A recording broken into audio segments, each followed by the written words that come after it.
Productivity accounting उत्पादकता लेखांकन part 2 भाग 2। इसका अध्ययन हम जारी रखे हुए हैं जो जय नारायण व्यास विश्वविद्यालय एमकॉम अंतिम वर्ष के पेपर 201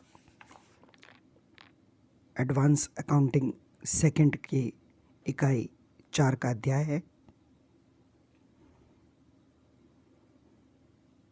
प्रत्येक बार की तरह संपूर्ण पाठ्यक्रम एक बार आपको पुनः स्क्रीन पर दिखाएंगे।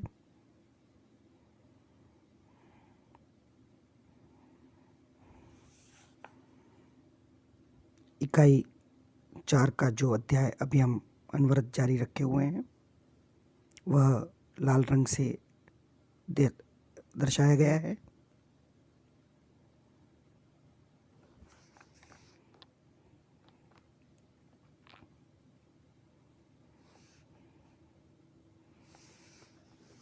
इस अध्याय के अब अगले महत्वपूर्ण बिंदु पर डिस्कशन स्टार्ट करेंगे। Pre requisites of productivity measurement, उत्पादकता मापन की पूर्व आवश्यकताएं।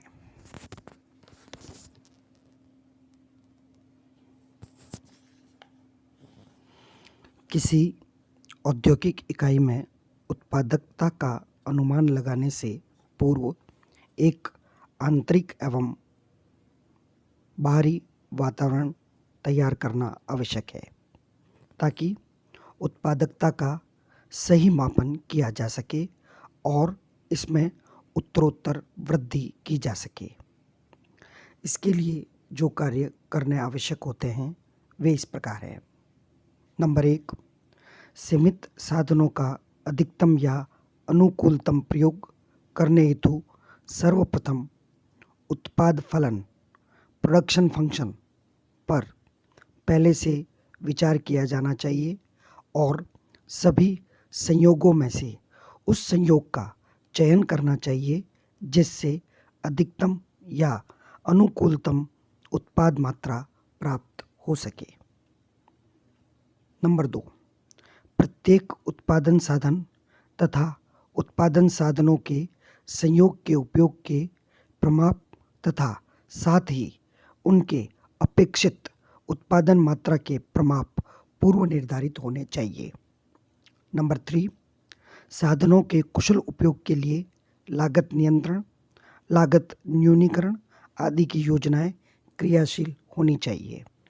नंबर 4, वे समस्त योजनाएं एवं तकनीकें उसी स्थिति में क्रियान्वित की जा सकती है जबकि विचाराधीन संगठन या उपक्रम में उत्पादकता के संगठकों का उचित लेखांकन किया जाता हो। नंबर 5, सभी कर्मचारियों को उत्पादकता में वृद्धि के लिए प्रेरित करना चाहिए और उत्पादकता बढ़ाने से उन्हें एवं संस्था को मिलने वाले लाभों से उन्हें परिचित कराना चाहिए।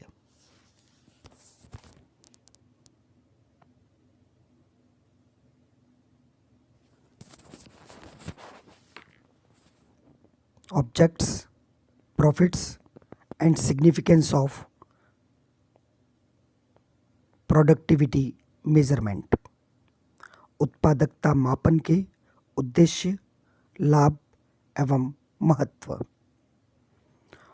उत्पादकता मापन का उद्देश्य उत्पादन का अनुकूलतम स्तर प्राप्त करने के साथ साथ क्षय को समाप्त करना अथवा क्षय को न्यूनतम रखना भी है। इसके लिए यह आवश्यक है कि निवेश का मितव्ययी प्रयोग किया जाए। प्रबंध कार्यों की कुशलता के परिणाम स्वरूप ही निवेशों की कार्यकुशलता में अभिवृद्धि की जा सकती है। निवेशों की कार्यकुशलता में जितनी अधिक अभिवृद्धि की जाएगी प्रबंध उतना ही अधिक उत्पादकता प्राप्त करने में सफल होगा। इस प्रकार उत्पादकता उत्पादन प्रबंध की कुशलता को इंगित करती है। अतएव अपेक्षाकृत कम साधनों से समान परिणाम तथा समान साधनों से अपेक्षाकृत उन्नत परिणाम प्राप्त करना उत्पादकता का उद्देश्य है। उच्च उत्पादकता एक देश की उन्नति को दिग्दर्शित करती है।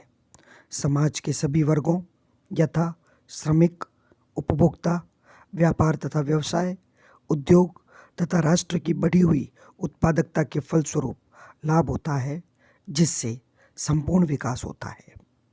सारांश रूप में उत्पादकता में वृद्धि से कई लाभ हो सकते हैं। वे इस प्रकार हैं। नंबर 1, कम मूल्यों पर उपभोक्ता तथा पूंजीगत वस्तुओं की बड़ी मात्रा में उपलब्धि। नंबर 2, संपूर्ण आर्थिक प्रगति, फलतः मानवीय कल्याण में अभिवृद्धि। नंबर 3, कार्य की दशाओं तथा रहन सहन के स्तर में प्रगति तथा कार्य के घंटों में कमी। नंबर 4, लागत में कमी के फलस्वरूप विक्रय तथा लाभों में वृद्धि। नंबर 5, उद्योगों का विकास तथा बाजार क्षेत्र का विकास। नंबर 6, क्षमता में वृद्धि, जिससे अधिक मजदूरी एवं अधिक सुविधाएं मिल सके। नंबर 7, श्रमिकों तथा कर्मचारियों के मनोबल में वृद्धि। नंबर 8, लागतों में कमी तथा कम मूल्यों में उन्नत किस्म की उपभोक्ता सामग्री की उपलब्धता। नंबर 9, प्रति व्यक्ति आय में वृद्धि तथा व्यक्तियों के जीवन स्तर में वृद्धि। इस प्रकार सारांश रूप में यह कहा जा सकता है कि बढ़ी हुई उत्पादकता के परिणाम स्वरूप लागतों में कमी तथा उत्पादन एवं विक्रय की मात्रा में वृद्धि होती है तथा इन सभी के सम्मिलित प्रभाव से लाभों में वृद्धि होती है।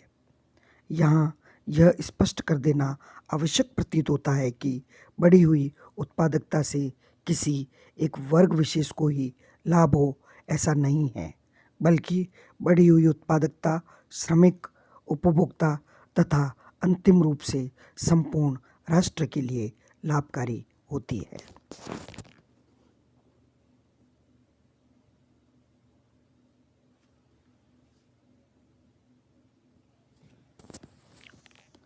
Causes of low productivity.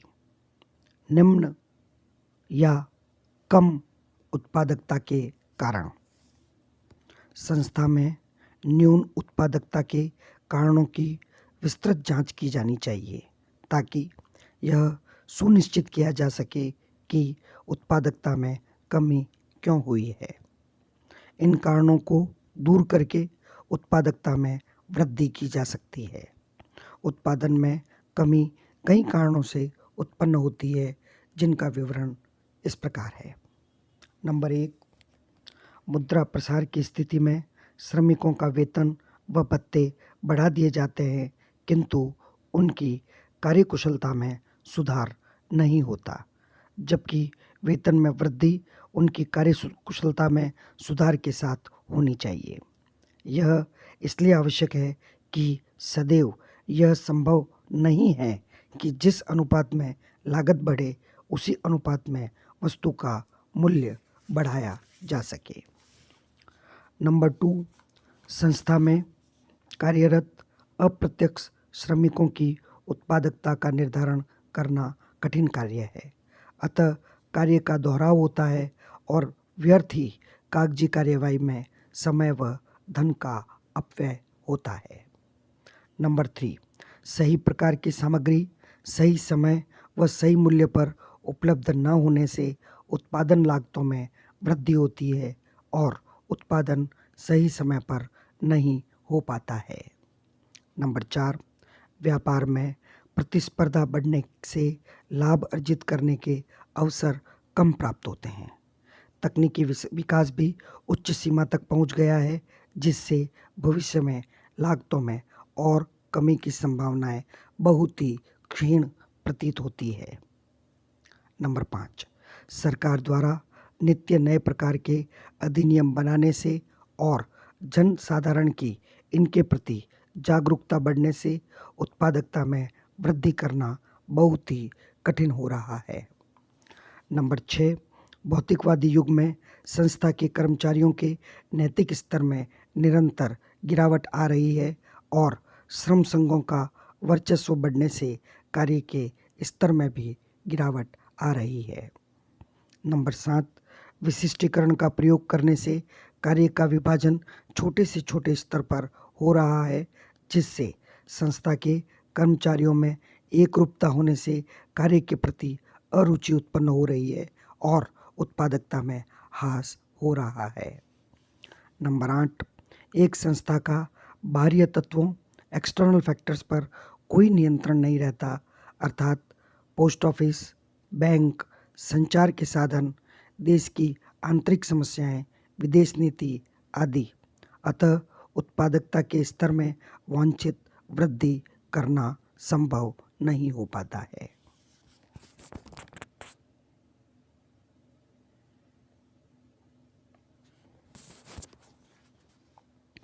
Action for improvement of productivity. उत्पादकता में वृद्धि के लिए की जाने वाली कार्यवाही।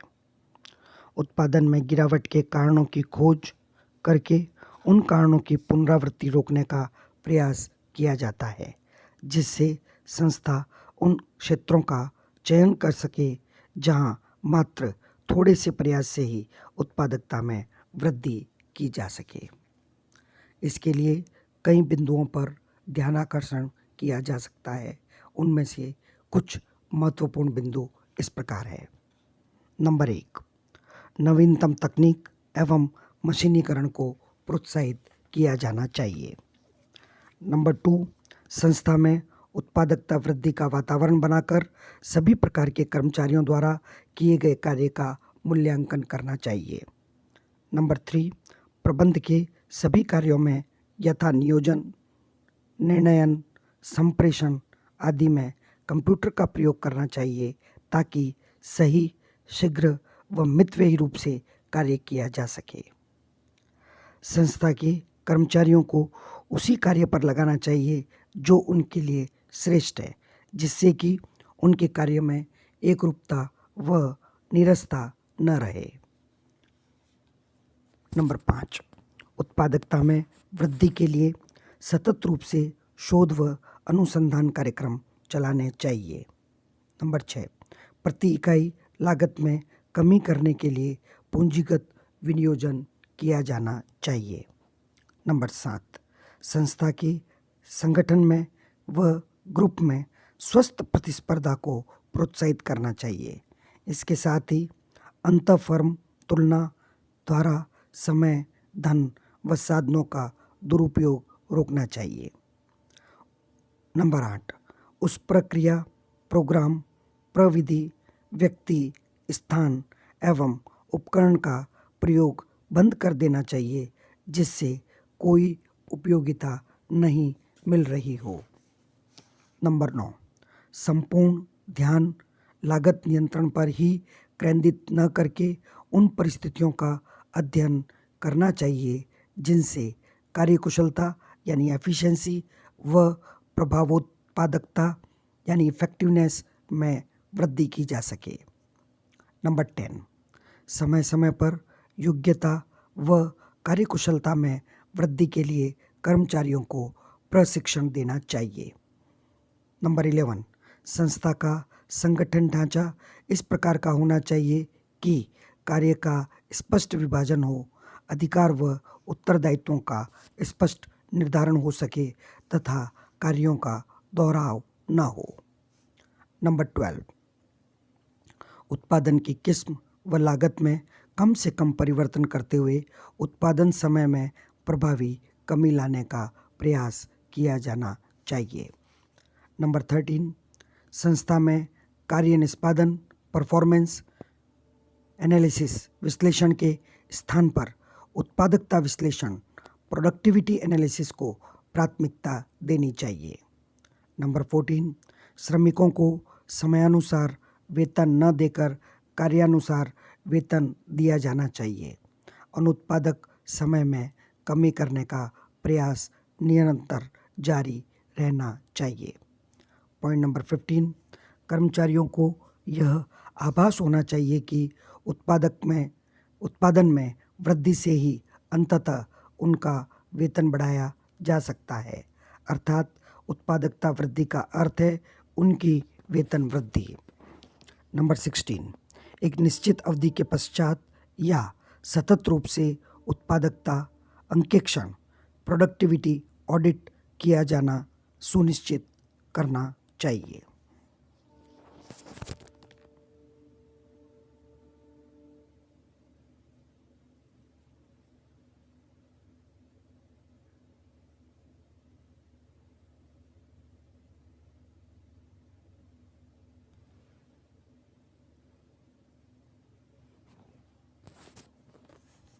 उत्पादकता लेखांकन से संबंधित कई और बिंदु, जैसे उत्पादकता का लेखांकन से क्या संबंध है, लागत नियंत्रण, उत्पादकता एवं लागत न्यूनीकरण में क्या अंतर है, उत्पादकता का मापन किस प्रकार किया जाता है, आदि अनेक बिंदुओं पर अध्ययन हम आगे आने वाले व्याख्यानों में जारी रखेंगे। धन्यवाद।